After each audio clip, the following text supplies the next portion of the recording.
Oh, hello everybody. This is Steve here at Winterbourne Workshop. Today on the lathe I've got a massive piece of oak burr.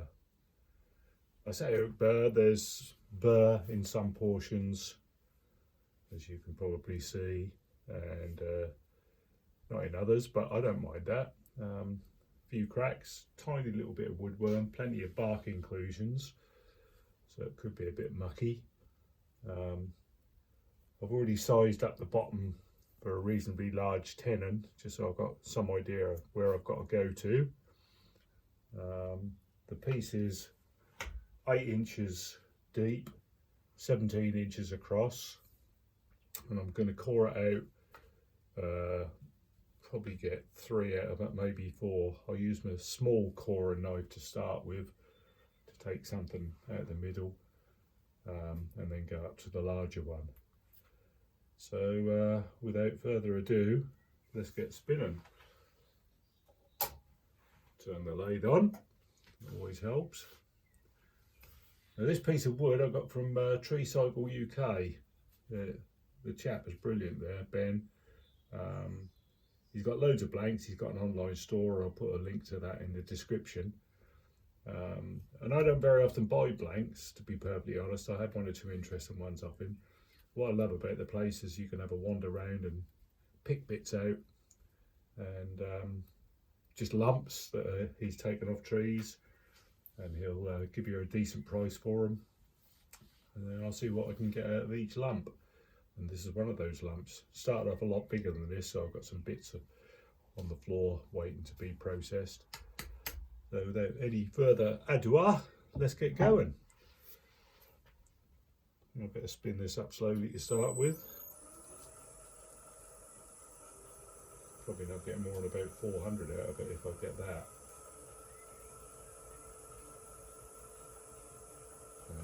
250 and then started to wobble.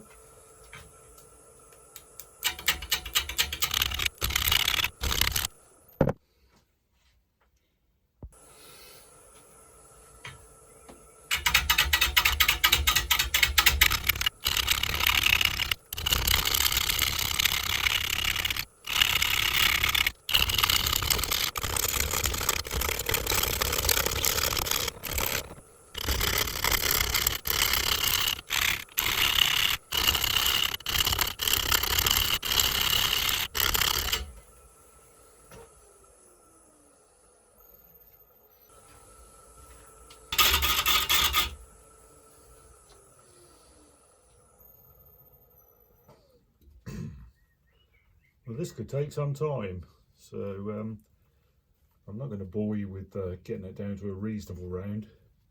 So I'll bring you back when I've got back to something a little bit more balanced, and then we can get a tenon on and get it turned around for coring. Right, well, as you can see, we're getting a little bit closer to round. In fact, they are reasonably round all the way round. I've got loads and loads of bark inclusions in this. So I'm not sure how I'm going to deal with those, whether to leave them in or let it dry out and pop them out. I'll certainly make for an interesting bowl and not one to eat your cornflakes out of. So what I want to do now is try and get rid of some of this. So I've still got quite a bit more to go as yet, so let's crack on. See if I can get the speed up anymore.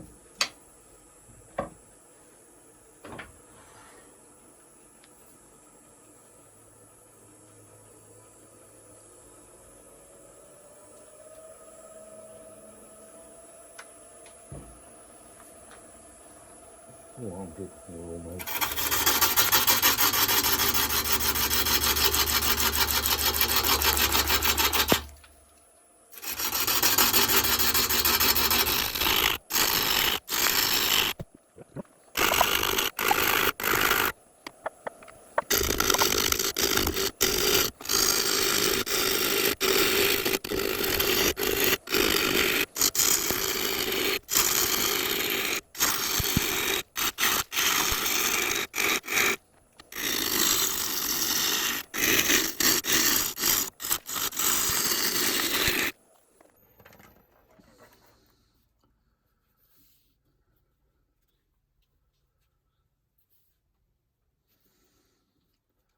Well, that's looking not too bad. I think I need to get a chisel out and just get some of these bark inclusions out, and I'll see what I'm left with.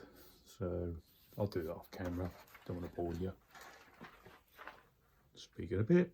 Right, so I dug out most of the bark in these inclusions, and rather a lot of dirt with it.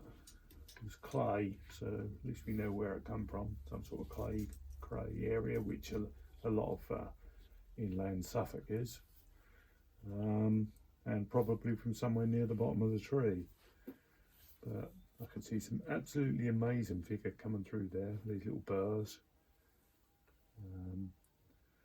But there's a massive bark inclusion here, so I'm going to lose quite a bit there.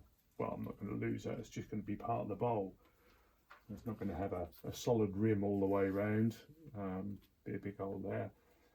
Which means when I core it out, I'm probably going to have to go in a little bit further than I wanted. Not have such a big second core out of it. But anyway, we'll crack on. I've not got that much more to do now. Get a tenon on it, just smooth this off a bit. Not that it matters, it's going to be turned again. Yeah, so let's go.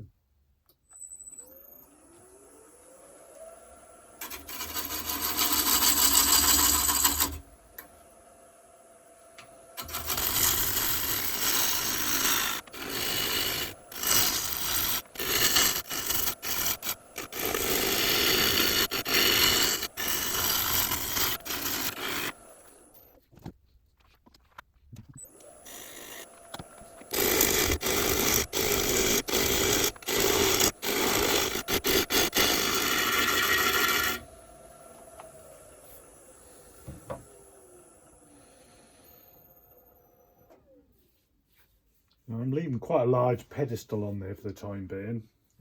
Not sure it'll stay, but I'll refoot it, I'll imagine. But it gives me options. We'll see what happens.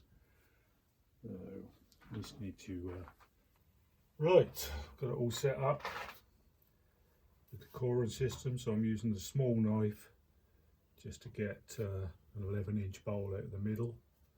I may get another one out of that. I'll just see what it's like inside, and then we'll move over to the bigger knife and get another one out from here. Running this about 350, nice and steady.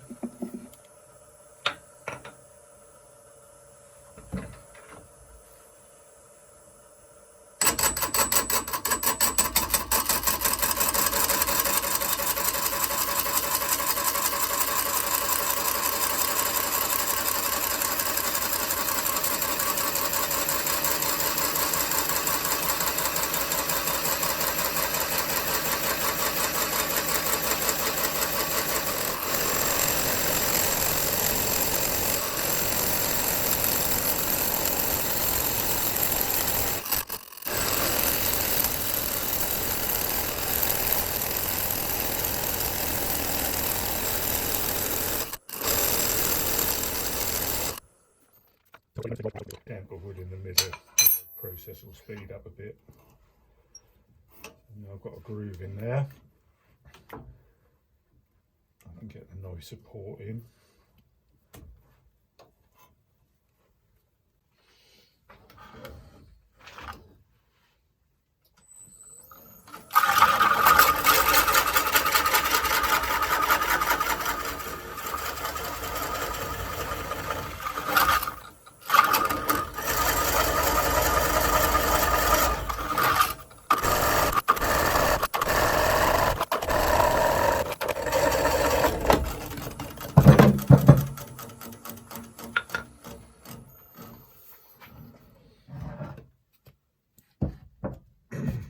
There we go, first of the cores. I might even try another core with this one, and then another one with the bigger knife. I don't know. You can get depth with the bigger knife, and this is a much shallower cut. These one ways you can't determine the curve of the cut. The knives are set, but they are much safer than other options. So I think I'll set the other knife up and then go for the next one. Right, here we are with the bigger knife set up. I'll spin it up and see how this goes.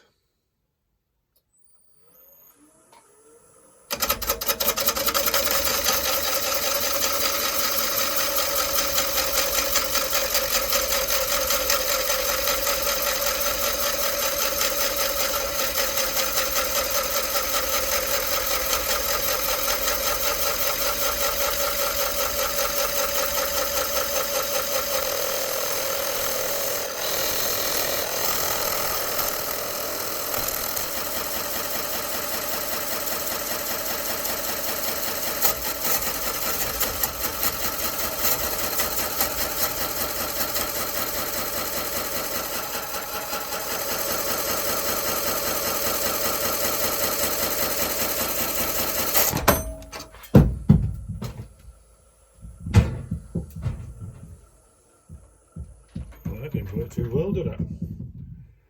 Start again. Right, well, here I am back again after that little bit of excitement. Reset it. I've actually put a different knife on here now, a different cutter. I've put the carbide one on as opposed to the high-speed steel, because this has proven to be quite tough old stuff. And I suppose what just happened emphasises the importance of checking your chuck. Make sure the jaws are tight around your tenon every now and again. So off we go again. Well, I'm about an inch and a half into it now, and as you'll see in the next 30 seconds or so, it's hogging it out a lot faster, feeding the knife in a bit quicker.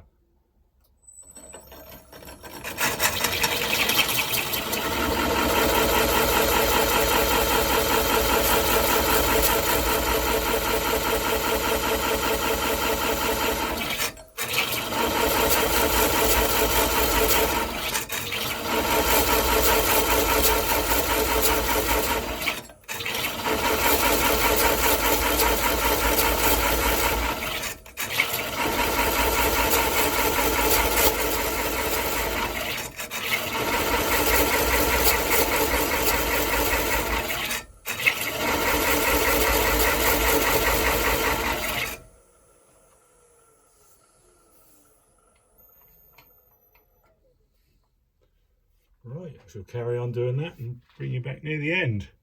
Right, well, it's probably taken me about 20 minutes to get it almost there off camera.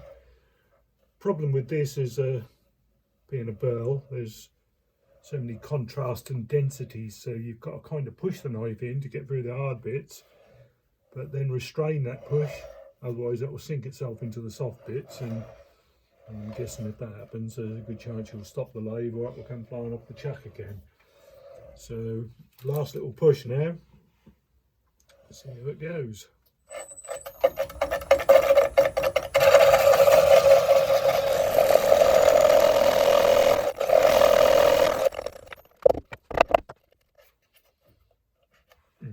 Almost there, but not quite. But I don't really want to start the thing off again with the knife, because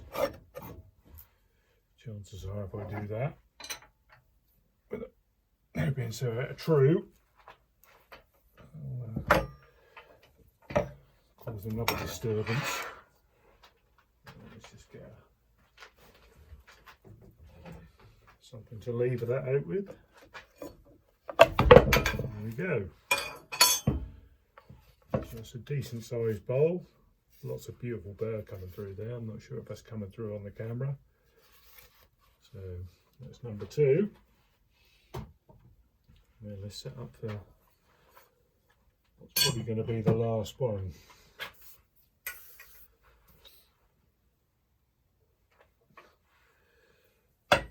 Not entirely sure how this is going to react. I've got to be so careful that I don't push too hard, otherwise I shall end up going into that void and then that'll be calamity again. So it's going to give me about 1 inch on the wall of this inside bowl, and 1.5 inches on the outside. Yeah, well, we'll see how this goes. Could be fun.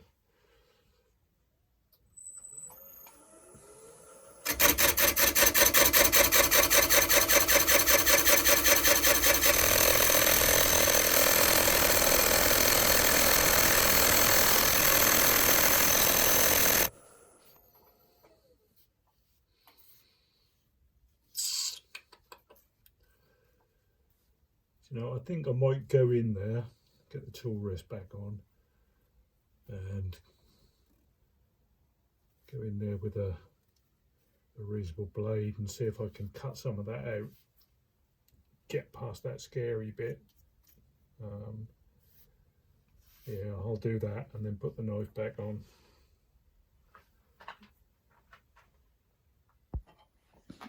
So I'm actually going in here with a fairly sturdy parting tool, just to try and get past that inclusion.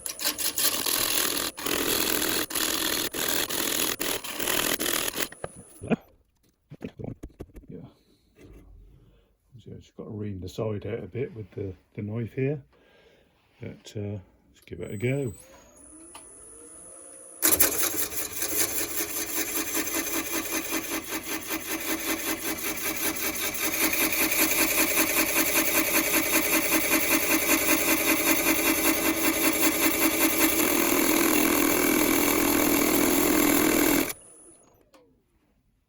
I feel a bit more confident now that I can go in there with a knife.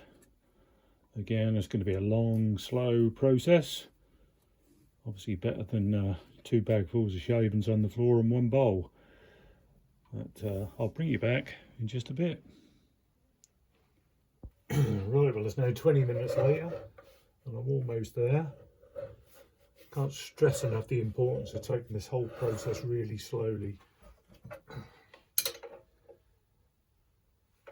And clearing out the knife often, like every 2 seconds.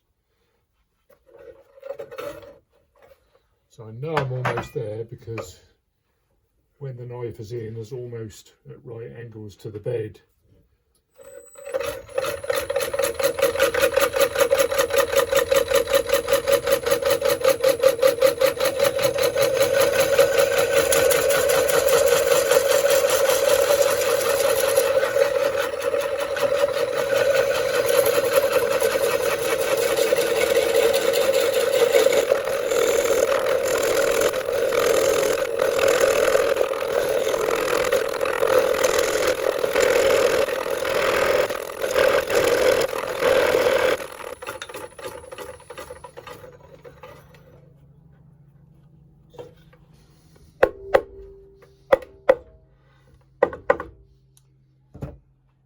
Go.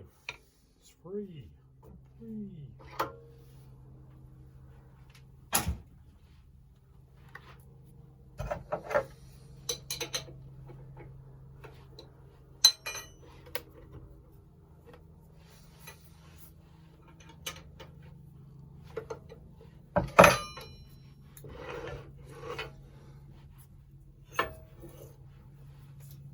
Well, that was scary, I have to say, but we got there. I've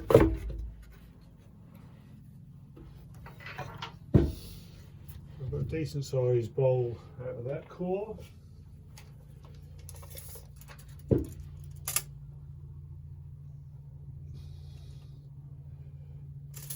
.5 inches, which has left me with a 15.5 inch, 16 inch, 15.5 inch and 7.25 inch deep. In the bottom of there are some absolutely gorgeous burr, a nice void on the side. I quite like that. So that's that done. I suppose I better get to take some more meat out of this one.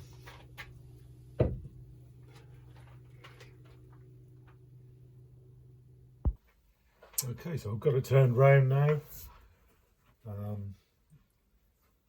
Had to go on the shark jaws because it was too deep. Otherwise the rim would hit the engine cover here, motor cover. I'm going to take the outside down a bit just to see if I can lessen some of these bark inclusions. I've got about an inch from the deepest part of the inclusion to the inside of the bowl, so I've got plenty of meat to play with. I don't want to get rid of them altogether, but it's still quite chunky, and I might as well take it down from the outside rather than the inside. So let's get it going.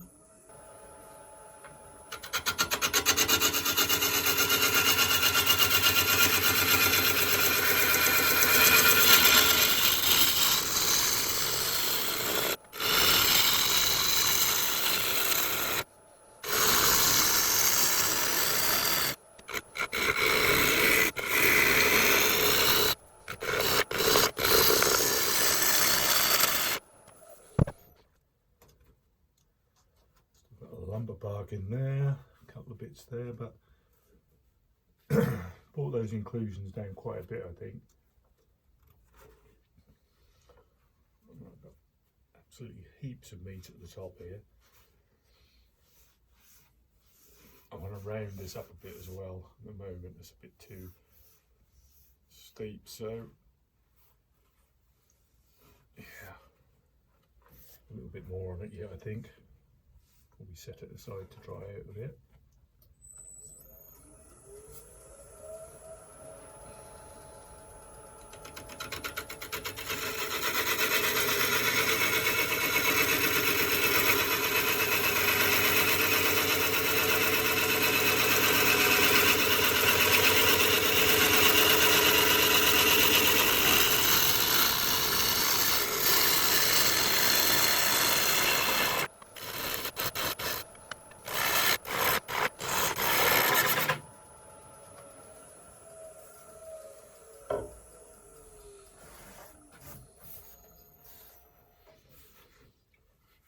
Right, I think that will do me for now. Tuck that away for a month or two, let it dry out a bit, and yeah, well, that's it. Thanks for watching, and hope you found that of interest. It'd be good if you could give us a like, even a subscribe, just to help me grow a little bit. Yes, of course, if you find it interesting enough. But thanks very much. Speak to you later.